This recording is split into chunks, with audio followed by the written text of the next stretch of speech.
right, everyone, and welcome back to FYI, the For Your Institution podcast presented by Mongoose. I'm your host, Gil Rogers, and I am excited today to be joined by a couple of subject matter experts on a topic that is very important at this time, especially as institutions are developing and executing strategies for reaching and engaging students and donors.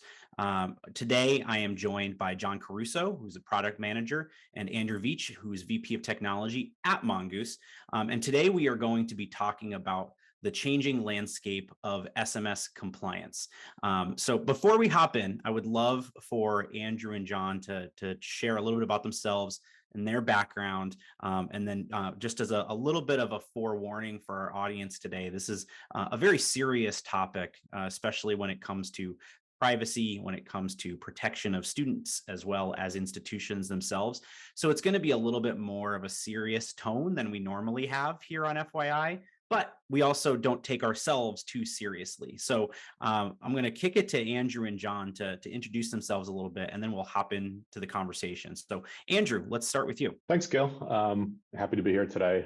My career has really been focused around software development in higher ed, and I've been here at Mongoose since the early days with John as well, the early days of text messaging. And I'm passionate about technology and product development and sometimes even compliance. So happy to talk about it today. Yep. Hey, everyone. I'm John Caruso. I'm product manager at Mongoose. And as Andrew alluded to, the two of us have worked together for quite a bit. I've been fortunate enough to be able to have a hand in and watch our product develop and grow over the years into a mature offering. And I've helped with everything from supporting it to helping plan it and manage it as well. So excited to be here and talk about this very important topic. Thank you both for making the time for being here. And Andrew, it's funny when you say the early days of text messaging, quote unquote, because everything seems still like it's so new, but it also is something that has now been around for a while. And I think we all remember when things like, social media was new as part of a recruitment process, and text messaging was new as part of a process. And I think one of the things that enrollment managers and institutional professionals maybe sometimes take for granted, I know I do, is that a lot of times with these systems and platforms and services, you think you just click a button and things happen, right? And that's the way technology should work. But there's also a reality that there's a lot more that goes into it, especially when we're talking about how we're communicating, what channels we're communicating, what we're using, and permissions that we have, and all of those realistic components of a plan. So like I said at the beginning, today's conversation is going to be about a little bit more of a serious topic. We're going to be a little more educational than conversational, like we do with our normal FYI guests speaking about wide-ranging topics. This is really meant to help to inform and educate our audience on these important changes in the landscape. So, before we hop into kind of what's going on right now in the industry and in the space, Andrew, I'd love for you to kind of kick us off with why it's important for institutions to think about compliance when it comes to their communication strategies. Sure, I think it's important right now because the shorter answer is if you're not thinking about compliance and you're not taking it seriously, you're not going to be able to achieve the goals you're looking for, which really aren't compliance related. We're kind of at I don't want to say the end, but we're coming to a point where there's a lot of clarity around this kind of multi-year process that's been happening, really pushed forward by the carriers, Verizon, AT&T, for example, under pressure from consumers, pressure from the government to kind of rein in and exert some control over text messaging as it's being used by businesses and institutions. And we've arrived at that place where a lot of decisions have been made and a lot of process now exists to be able to have compliance, to have messages delivered to protect the reputation of the brand that's sending the messages. And again, the real goal is to be able to communicate with your prospective students, your current students, your alumni, whatever that population is. That's the goal. The goal is not to worry about compliance. But if we're not adequately concerned about being compliant, following the rules and the guidelines and the best practices, that goal is not going to be achievable. that sounds dire. But the reality is, if we do this correctly, if we follow the rules, follow the guidance, you'll be able to communicate the way you want to. You'll be able to have those effective relationships with your students. That makes a ton of sense, right? And I think that the reality is that it, again, everything that's old is new again in a lot of ways, and this is probably a similar experience and process that institutions had to go through even things like email, right? With domain security and those sort of your website and having a secure website. These are all the under the hood things that we need to be thinking about when it comes to communicating with our audiences. So, John, I know in your role you think about this a lot. I'd love for you to kind of share some of your thoughts on this current state of affairs that we should be thinking about, and then we'll hop into some background details for folks who might be novices in this realm. Sure. So I think there's an interesting convergence if you look at it between why these rules are coming into play from the telecom providers and then kind of how our institutions are serving their constituents. And what I mean by that is these rules are coming into play from the telecoms because they want to protect their customers, right? They want to make sure that at the end of the day, they're only getting relevant messages. They're not getting spam messages. There's a certain type of relationship there.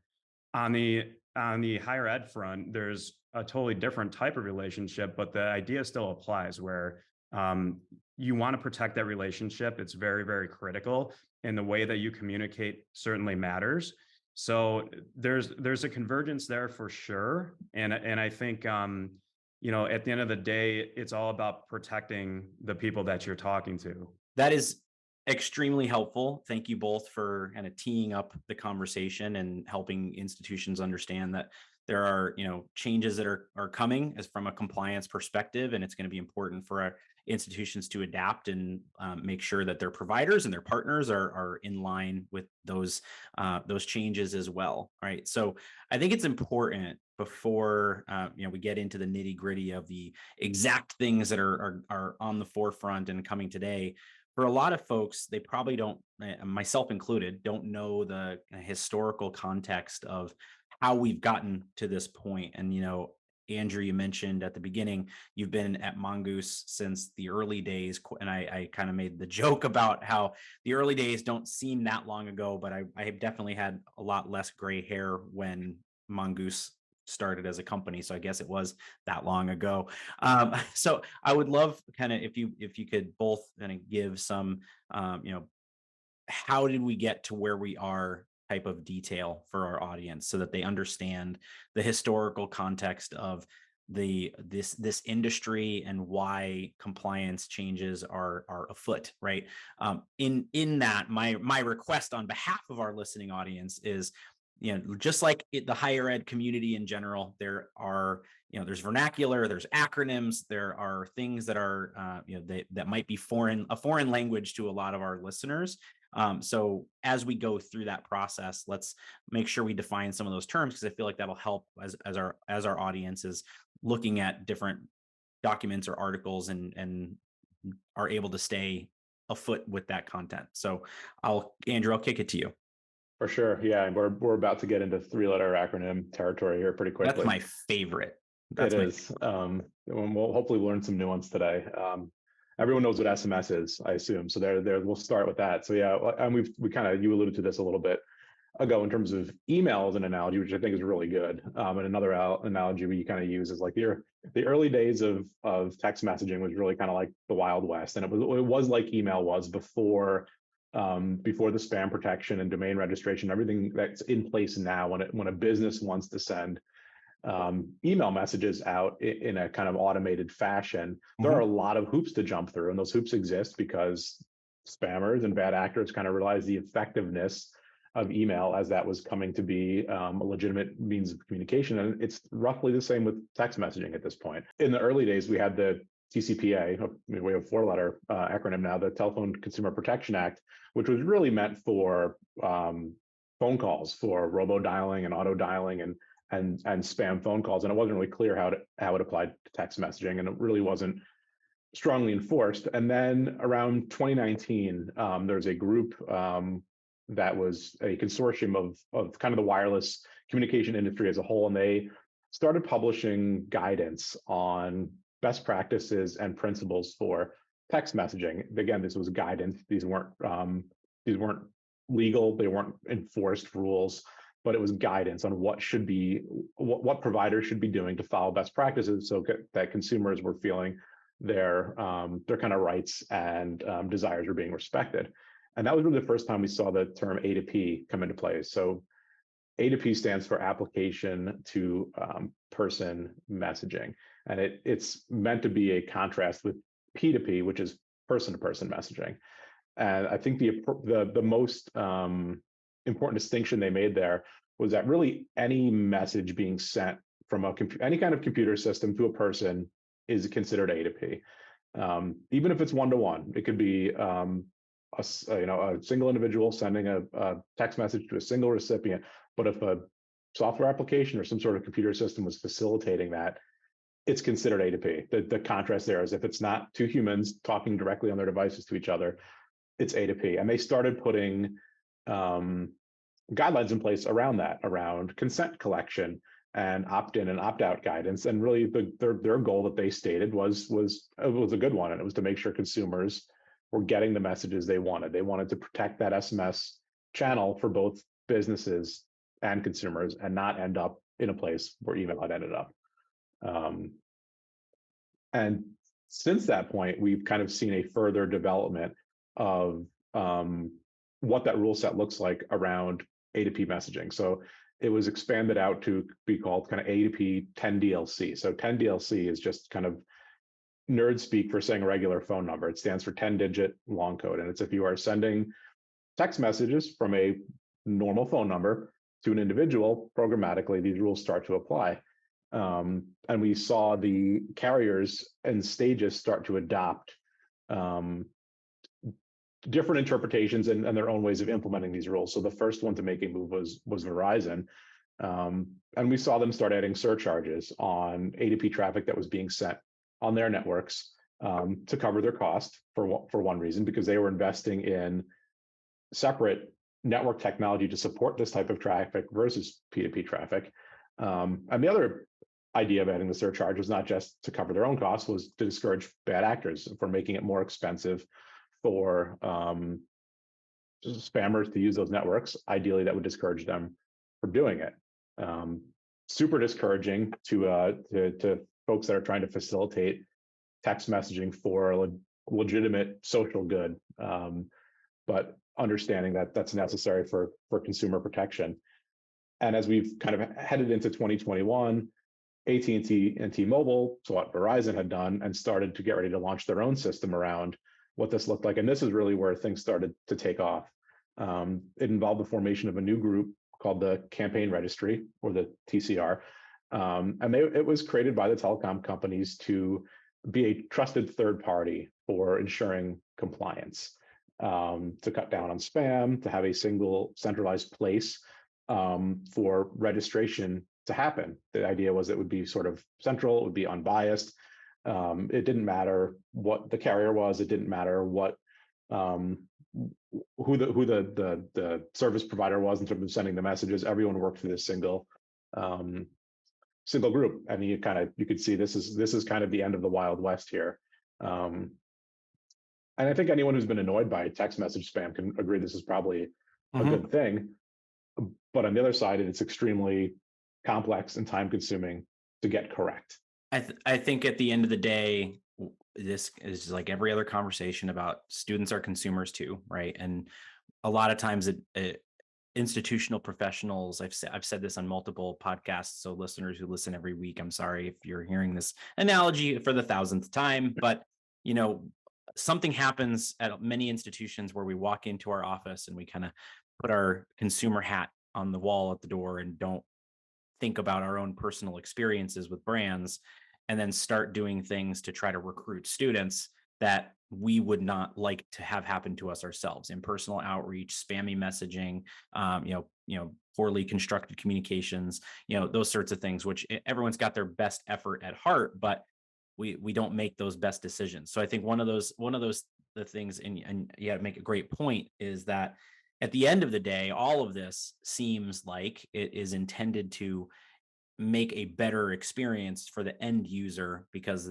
if we're doing it right, we're reducing the spammy messaging they're getting, and they're getting the content that they're looking for. So, John, I'm going to call an audible a little bit on our plan here with the framework of our conversation, and I'm just going to kind of ask you the question. Why does this matter to Mongoose partners and institutions that are executing SMS strategies, and what are the kind of major things that they should be thinking of and talking about right now?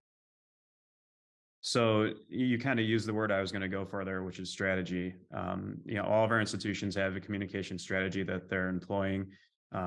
Text messaging is part of that strategy for sure. And I think what they have to realize is that with this changing landscape, there's a lot of things that are going to take them away from focusing on that strategy. So underneath that, Andrew's mentioned several things that we're kind of navigating behind the scenes, and it's a lot to pile that on top of the things you're trying to accomplish from a communication perspective. So having a partner that you work with that can take care of that and navigate that for you. We talked about the confusing acronyms, this whole other vocabulary that we're having to learn, right? Having that taken care of for you can free you up so that you can focus on the things that truly matter, which are those quality interactions. You don't want to start getting a reputation for sending, unregistered traffic. You don't want a reputation of people opting out of your messages because it's irrelevant, or you did something that they didn't like and they complained. So there's a whole series of things that happens outside of just focusing on your communication strategy that frees you up to have success with that strategy, right? Awesome. And so if you're talking, this will be a question for both of you, is if I'm an institution that is kind of redeveloping my communication plan from the ground up, right? Let's start there, because I'm a college or a university who is getting started, and I know I'm going to be doing email, I'm going to be doing direct mail, I'm going to be doing text messaging, and then I have to set up all of these systems and processes to be able to effectively execute on some of those things. What are some of the, given the current state, what are some of the risks, challenges, the things that they should be really thinking about, and actionable things that they should be thinking about as they're developing those plans? Well, you absolutely need a thorough opt-in system. There's no question about that. So Andrew was taking us through kind of the history of how we got here. I remember schools asking us many years ago, do we need to collect an opt-in? And we would say, well, do you have to? No. Should you? Absolutely. Now it's no question. You absolutely need to collect an opt-in. And not only that, but there are several stipulations with how you collected that opt-in. And the suggested route is to track things like what type of messages they opted into. When did that opt-in take place? How long has it been since the opt-in was collected before you need to ask for it again? So there's best practices that are forming around those things now that are just in stark contrast to what they were even just a couple of years ago. Yeah, I think about what John was just saying, kind of the best practices, and we spend a lot of time developing and sharing best practices with our partners to get ahead of this, but they're both kind of common sense and also will help. They don't let you forget about the compliance hurdles, because those still need to be kind of navigated, but they let you avoid all the issues in the first place. So correct opt-in practices, like John said, consent collection, thinking about your message content and timing. A lot of it's about setting expectations, being clear about who you are, what you're going to be texting about, listening to what you get back in return, listening to what your constituents are interested in, kind of being a thoughtful participant in the medium, and kind of what you said earlier, Gil, not just kind of forgetting who you're communicating with and just trying to get things out as quickly as possible. So it feels like a lot of the best practices are general politeness and common sense, and following them will assuredly help navigate the compliance hurdles, and also let you develop the best relationship you can with the folks that you're texting with. So yeah, I think at the end of the day, it's good marketing is compliant when you think about it from that perspective, right? If you are doing the right things everything that's old is new again, right? For decades, it's been make your content get permission from them, from your audience to reach out to them, provide them with relevant information and make it easy for them to kind of opt in or opt out and demonstrate what they're interested in. And if you're producing good content and good interactions, your opt-out rate is going to be very low and your engagement rate is going to be very high. And at the end of the day, that is where I feel like many institutions need to focus on, is especially if they're working with a partner like Mongoose, right? To develop, to make sure they're jumping through the hoops and doing all of those compliance pieces. It's leveraging the resources of quality communications and quality interactions is something that is where the rubber will hit the road for them, right? And so at the end of the day, you're doing those things right, you're likely in compliance because you're asking the right questions and you're providing the right information. So any other thoughts, comments, input that you two want to share with our audience that we didn't talk about that you think is critical and important for them to consider as these types of compliance challenges will start to become a critical part of their plan? I think there's a not to take the positive conversation we're having and go in a dire direction again, but I think one of the biggest risks is assuming that it's an potentially an easy thing to manage on your own, or to work with the assumption that once you've kind of achieved what the current state of compliance is, that you're all set. I think what we've learned from watching different carriers navigate this on different timelines and with different rule sets, it's an ever-changing dynamic, and we are assuming here that it's going to continue to change, and we're going to stay on top of it. But I think assuming that once you're in it, what the current good place is, that you're done is probably not a good expectation to set on yourself. So I certainly would agree with that. We don't know what the future holds, but there's no doubt that it's not swinging back in the previous direction where all the rules are being peeled away and you can do what you want. So I think more to your point, Gil, just making sure you're super hyper focused on the people that you're serving and what you're trying to accomplish with your communication plan. That is absolutely the key. It's something that we all want from the communication we receive as well. And that's an important thing to keep in mind. Yes, you have a task in front of you, but you have to make sure that you are respecting the boundaries of those that you serve. And I think too, also remembering that with this type of communication, you are getting in front of people on their phones, and a phone is a very personal place to a lot of people. So again, part of respecting that boundary is ensuring that you're respecting their communication preferences. And then on top of that, you're utilizing the best practices that you need to have success in engaging with those individuals. Treat people the way you want to be treated, right? The golden rule. If we do Very that, simple. Yes, never changes. Simple. There you go. We can, if you're a podcast listener, in the episode notes, we'll try to put that as the timestamp of, if you don't listen to any other part of the conversation, that's the key takeaway. Right? I think, and that's important, right? And so I feel like if I'm a institution, I'm probably a little overwhelmed, don't even know where to start, don't know resources that are available to me in this context. And sure, it's easy for us to say, treat people the way you want to be treated. But the reality is there are systems and processes and steps they need to take to do those things. So I lied. One more question is, what are some of the best ways for institutions to get at some of these tips and resources, and also to get in touch with you both if they have any questions or are looking for additional insight?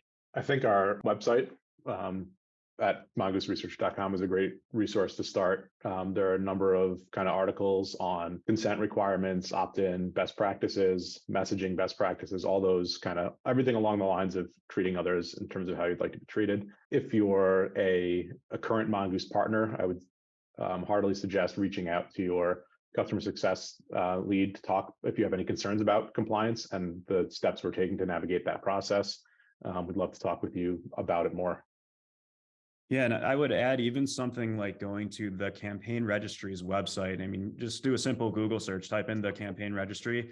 Reading through that website or just surfing through it would allow you to gain an understanding of this whole kind of world that's out there and give you just a quick preview as to all the things that we're talking about going on behind the scenes. Great. Thank you both so much for taking the time today to share some of your insights. And for our audience, we hope that you find this information helpful. And I'll make the cheap plug if for the sponsor of FYI, get in touch with Mongoose. They are the leaders and the subject matter experts in this realm, in this area. So if you are not a Mongoose partner, I would encourage you to reach out to them as well to learn more. Thank you all so much for listening, and we will see you next time on FYI. Bye.